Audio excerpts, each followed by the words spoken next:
Hey, welcome back to this week's episode. My brain's not working properly right now.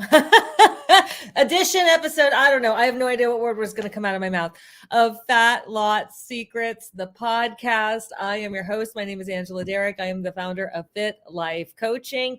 I am a certified macronutrition coach. I'm also an eating behavior coach, a emotional eating specialist. And more than anything, I am here to help you, support you with your weight loss and your fitness journey, especially if you're a woman over 40 like me.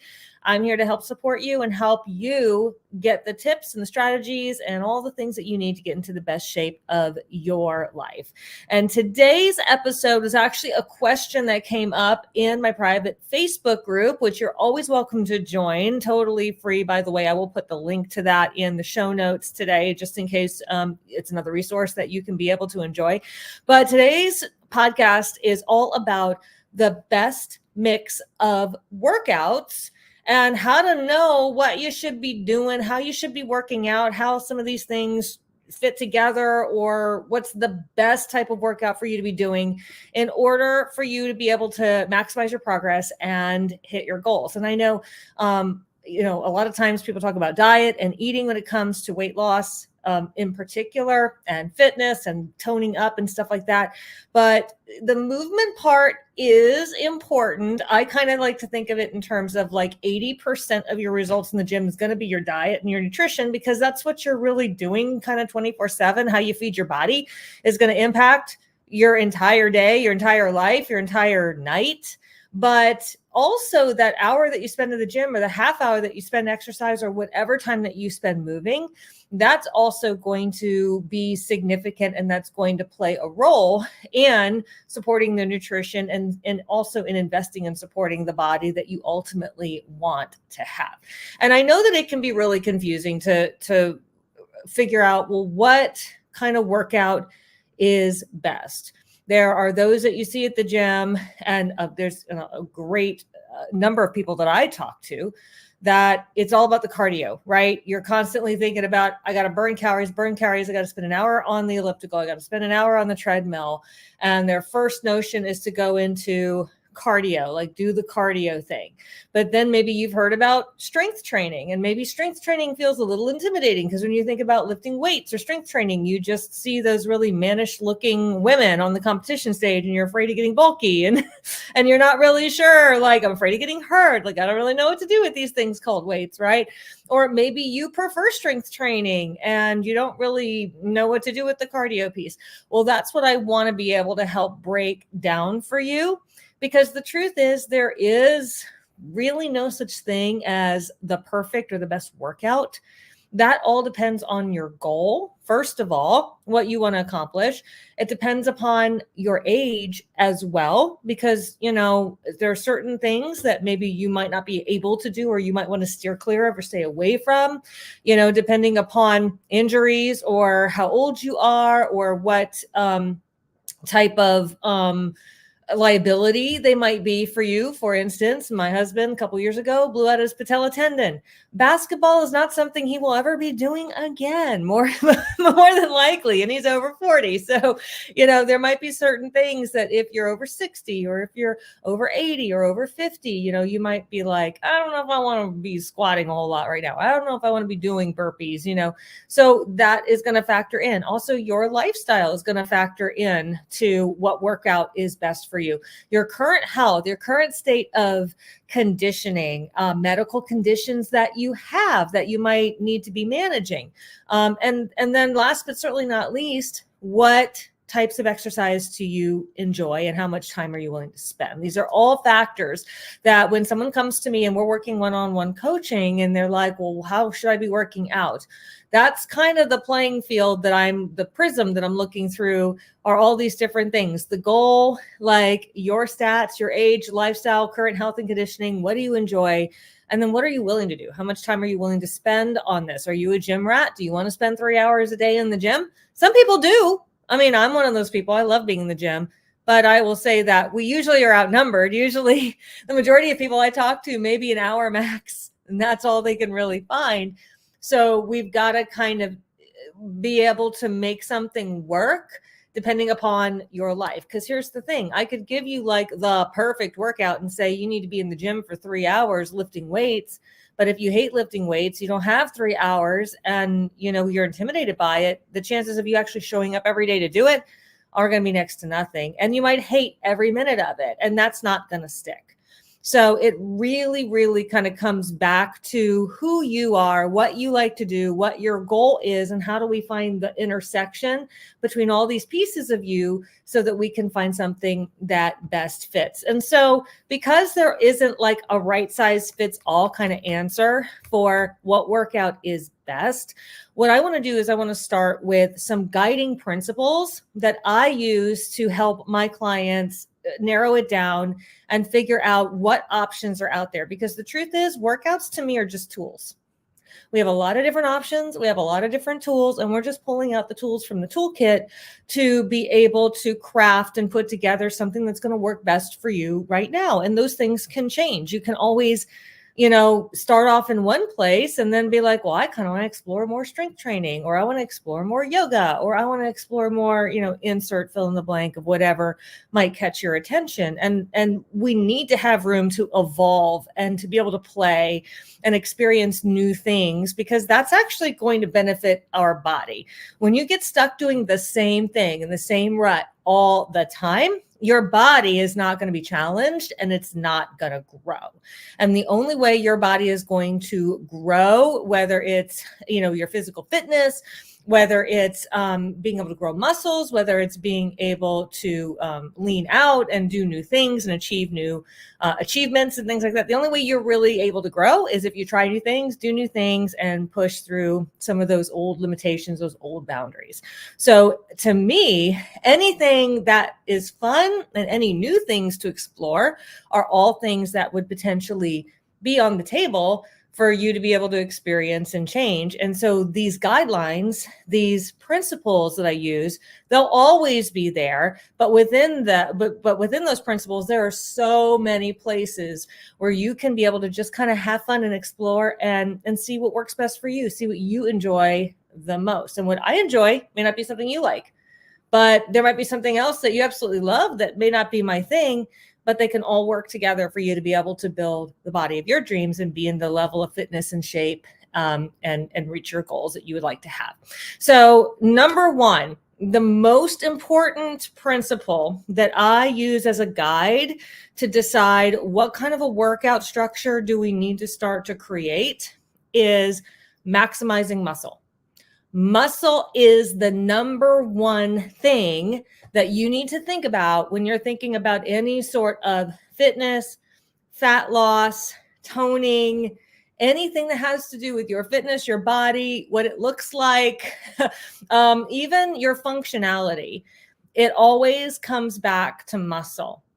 It's the most important thing to keep in mind with your fitness routine.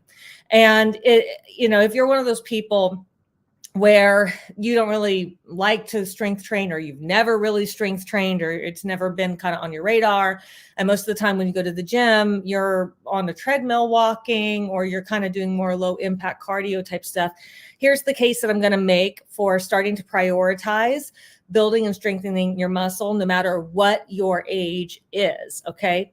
As we age, muscle wasting is the biggest thing that we have to worry about. And when you're dealing with muscle wasting, which is just a natural proponent of aging, what that means is you're going to lose functionality. You're going to lose certain things that you're going to wish you had once you get to a certain age, or once you get to a certain level of conditioning, as we begin to get older and older. For instance, in order to carry groceries up the stairs, you have to have muscle mass. You have to have a certain amount of leg strength in order to do that. And if we're not doing certain things that are going to force the body to try to prioritize and preserve muscle as much as possible, muscle wasting means that over time, if I'm not working my legs, or if I'm not prioritizing anything with muscle and strength, then it's going to be harder and harder for me to carry those groceries up the stairs. Or I might get to the place where I can't do stairs at all. Or I might get to the place where just carrying groceries is incredibly taxing. And because as we get older, your body is going to break down muscle more and more. We want to slow that down. We want to prevent that. So the answer to slowing it down and preventing that, no matter what your age is now, is to give it the stimulus of strength training, because that hormonal stimulus is the thing that forces the body not only to try to reproduce and make more muscle, which it is possible even as you age. I know it slows down, it's not to the greater degree as if you're 20 years old, but there are plenty of women that I've seen at bodybuilding shows that have done that have been like guest posers and stuff like that. And they start bodybuilding very late in life, even into their 80s, and they're still able to build some sort of muscle. They're actually still able to reshape and, add to their bodies and shape their bodies. So there is, an ability that you have to get stronger, or to at least preserve the muscle that you have, no matter when you start or no matter how old you are. Now, what, strength training looks like, depending upon your age, might change. It might look like more balancing activities. It might look like more body weight activities. It might look like more mobility type activities.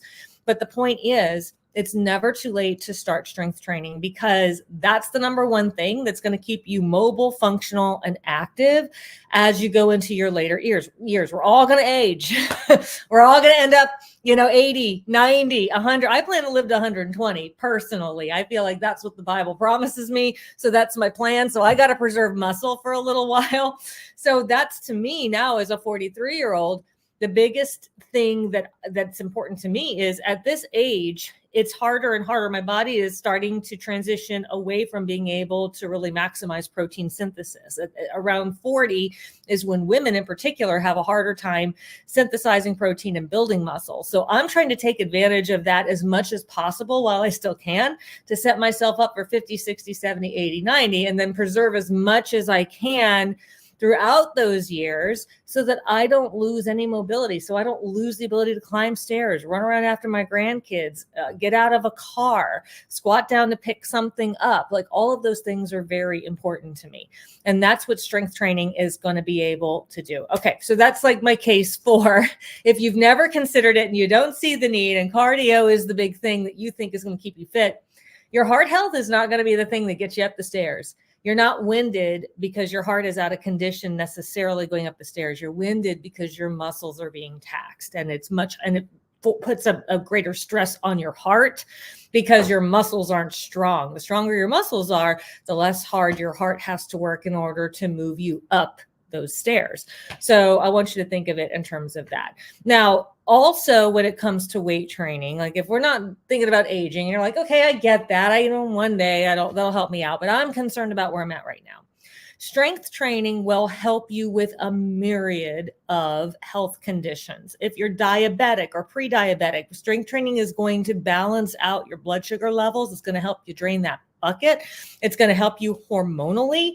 It's going to help you if you have PCOS. There are so many benefits that happen in the body, in your endocrine system, and in so many different systems in your body, that when you strength train, it's going to help your body balance things out a lot more. And that may be something that you don't realize. When you strength train, even though you're not technically in an aerobic or a cardio mode, whereas your heart is beating at a regular interval at a certain level the whole time, it is an anaerobic activity. If you were to measure your heart rate while you strength train, if you're doing circuit training, or you're lifting challenging weights or heavy weights, or even moderately heavy weights, or you're going to Orange Theory or something like that, guess what happens? Your heart rate goes up, and you're still going to get a fat burning cardiovascular benefit even by lifting weights. And here's the other great thing I love about weight training. It's compared to like HIIT training and more metabolic styles, challenging, intense styles of training. It's something that can actually help your body de-stress and re-regulate. So when I'm working with women that have really high cortisol levels, or that have PCOS or certain conditions where putting more stress on their body is only going to break their body down more, then this is something that we want to prioritize, because it's actually going to help your body relax and de-stress. It's going to help your muscles. Even people that I've worked with that have EDS, that you would think that with EDS, which is like where your joints kind of get out of joint, your ligaments and stuff kind of get stretched out. You're almost like double jointed, and it becomes, you can pop out a shoulder like almost. I had one client who had EDS pop out her shoulder just brushing her hair. But what we found was certain styles of strength training actually helped her with that condition. So she didn't feel like she was as much Gumby. She felt like her muscles were able to kind of stay more taut, and she was able to be less fragile because of this type of strength training that we did. So basically, whether you're trying to tone your body and have beautiful arms or have a nice butt or shrink your waist or whatever it is, the muscle that you put on, muscle mass, is going to help you eat more food. It's going to help you burn more calories when you're at rest. It's going to raise your metabolism, and you're not going to bulk up and look mannish unless you're doing steroids. Because a lot of the people that you see in those freakish pictures that are women that look like men, and you're like, I'm afraid of lifting and looking like that. Trust me, that is not normal, and it takes an awful lot of work in order to do that. A lot of dedication and a lot of extra substances in many cases. That just lifting heavy weights is not going to just do that to you. You're not going to automatically get there overnight. In fact, the more muscle that you're able to add to your body, the smaller you're going to look, because it's more compact, even though it weighs more. And it takes 9 calories in order to maintain 1 pound of muscle. So the more pounds of muscle you add throughout the years, which, by the way, it's really hard to gain 1 pound of muscle per month, even if it's your full-time job. So you're not going to gain like 20 pounds of muscle in like 4 weeks. It doesn't work like that, right?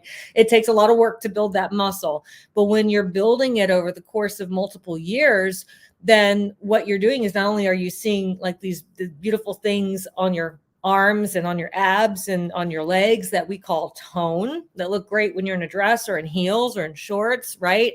But it's going to force you to have to eat more, which to me is the win-win. That's why I started going to the gym in the first place. I wanted to eat as much food as possible. So I was like, oh, I got to lift weights to do that. Okay, done. What do I have to do in order to eat more calories? It's the muscle that's going to enable you to do that. So by prioritizing strength training, by challenging yourself with some type of strength training activity and making that the core staple of your workouts, you're going to help your fat loss. You're going to help your conditioning. You're going to help all of your systems and your hormones, your endocrine system, and all the things in your body. You're going to be investing in the future. You're actually going to have anti-aging properties. They've done studies and they found that when your body has to go in to heal your muscle, like let's say it's trying to heal your bicep muscle because you worked them yesterday and they're sore, guess what? It's also sending collagen to your face, all the wrinkles here. It's actually sending all of the healing stuff to everything in your body. So you're actually enhancing the anti-aging properties that you naturally have by doing the weight training, breaking down the muscle, and inducing that healing process. So that's why it is so important. I know it's easy to think cardio, burn. I don't feel like I'm working as hard when I work out, strength train. It's not about feeling necessarily tired, done, sore all the time. And we can do a whole nother podcast on how do you know if you're working out, at the appropriate intensity or to the appropriate levels with weights. But I can tell you, I've had plenty of weight sessions where like I'm not sore the next day. I worked hard. I know I lifted as heavy as I could. But I walk away and I was kind of like, I don't feel winded. I don't feel like I'm super sweaty or anything like that. That doesn't mean that it didn't do anything. So this is why really learning to explore weight training, strength training to some degree, is the first thing that I would encourage you to figure out. So there's all kinds of ways that you can do this. It doesn't have to look like you joining a gym and suddenly becoming a bodybuilder. If you like that, I like that. But if you like that, great. I encourage it. And there's plenty of trainers. There's plenty of resources out there that I can send to you that you can find, Instagram people, influencers, TikTok people that can help you really get into that world. But that might be a world that's intimidating to you. Strength training can look like Pilates. Strength training can look like CrossFit. Strength training can look like some sort of a metabolic type of a workout, like what you would see at like an Orange Theory or a Fit 20 or actually not Fit 20, Burn Boot Camp is what I'm trying to think. Fit 20 is also a great place that you can go for strength training, but it's a little bit different than the metabolic style training, but it's still really good at packing on muscle. There's all these boutique places that you can go to get good strength training in, or you can even just get stuff for at home. You can do dumbbells, you can do body weight, you can do circuit training with body weight, push-ups, sit-ups, squats, lunges with your body weight. There's so many variations of push-ups that you can do that will work everything in your arms, and just using your good old-fashioned body weight. I mean, try doing a pull-up. I'm still working on mine. Like, all of those things will work your muscles, and you're just using you. But it's the resistance training, it's the strength training that's really going to make a difference. And that's where you can go into, well, where do I feel comfortable? Am I more of a Pilates person? Do I feel more comfortable working out at home? What am I more likely to try? What do I feel safest doing? Maybe it's starting with dumbbells and bands, or maybe you like being in a gym and you feel like working out with other people or with a trainer or an instructor will help you, feel safer or feel like you're doing the work. That's where you can kind of get creative and explore and venture into all these different things. The second piece of the workout mix might surprise you a little bit. My big rock, my number one thing that I'm always trying to put in with my clients for whatever they're dealing with, whatever their goals are, strength training, right? And making the appropriate strength training for them. And then number 2 is going to be your rest days. Yes, rest, because the rest is almost as important as the lifting and the strength training. Because if you don't have time dedicated for your body to get restored and to get replenished, and for you to eat so that your body can get all the nutrients back in and build back up your body so that it's able to kind of calm and get, get into its peak form again, then all you're doing is breaking down your body with whatever exercise you're doing. And it took me a very long time to figure this out.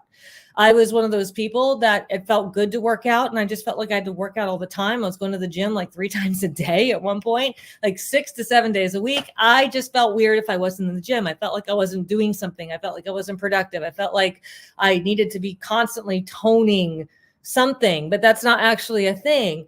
It wasn't until I realized, okay, going to the gym and working out with weights, or even just doing endless cardio, right?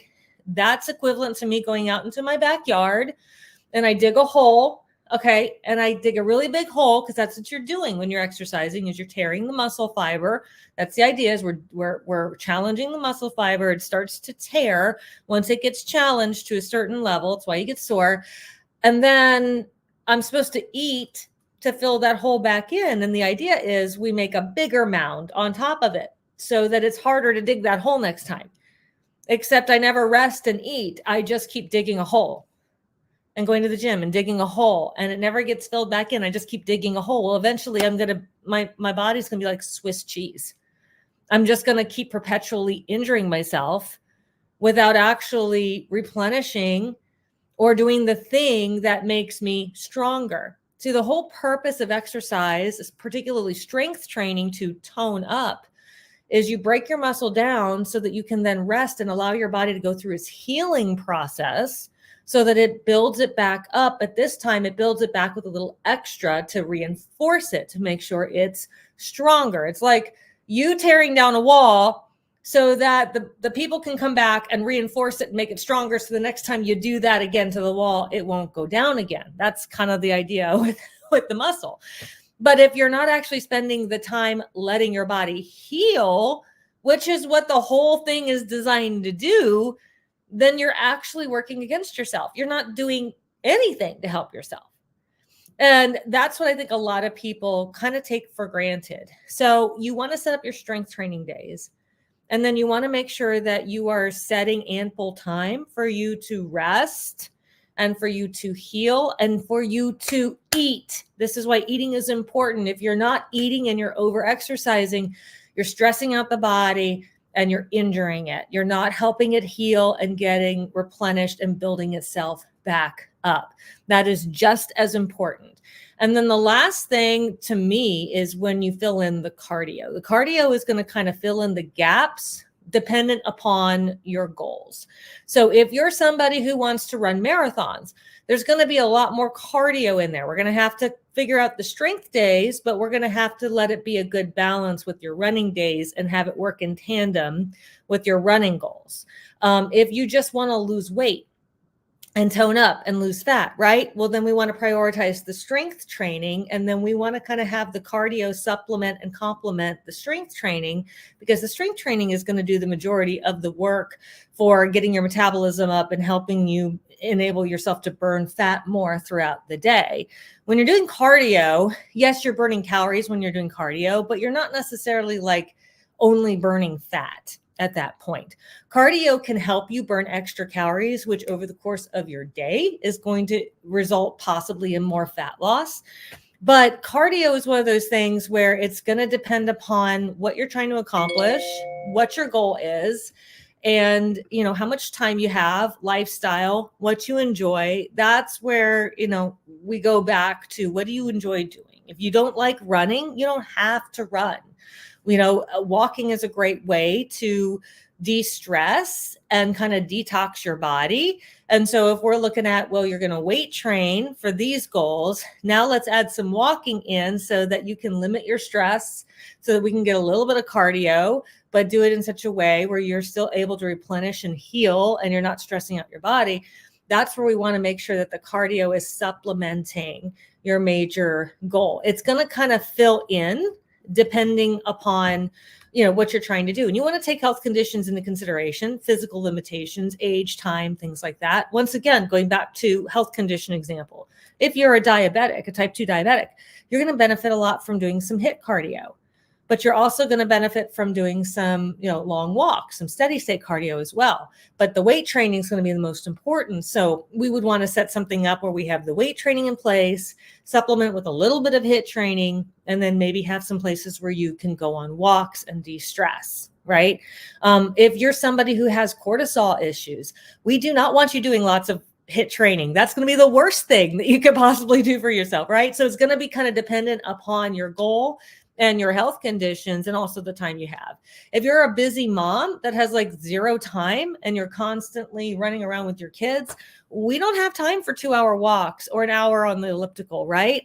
We need to figure out 20 minutes of intense strength training and maybe put in a little bit of 15-minute HIIT sessions, and maybe stagger the days. And that's why we got to start with the strength training first, the amount of time you have in the goal, and then we're going to supplement with the cardio around it. And the type of cardio we do is going to depend upon your age, your goals, your medical conditions. And really our choices are going to be high intensity interval training, which a little goes a long way, right? Moderate intensity, steady state training. This is where your heart rate's kind of in a mid-level range. It's just a little uncomfortable, but it's not like high intensity. It's not like what you're doing with HIIT. I think of this as like, I'm just kind of jogging around the neighborhood. And then we've got low intensity steady state training, which is I'm walking on a treadmill. Maybe I'm walking at an incline a little bit, or I'm just kind of walking the dog, right? That's something where it's low intensity. It's a leisure walk. I enjoy it. It's no big deal. It's not too hard. I could do this all day. And there's room for all three of those.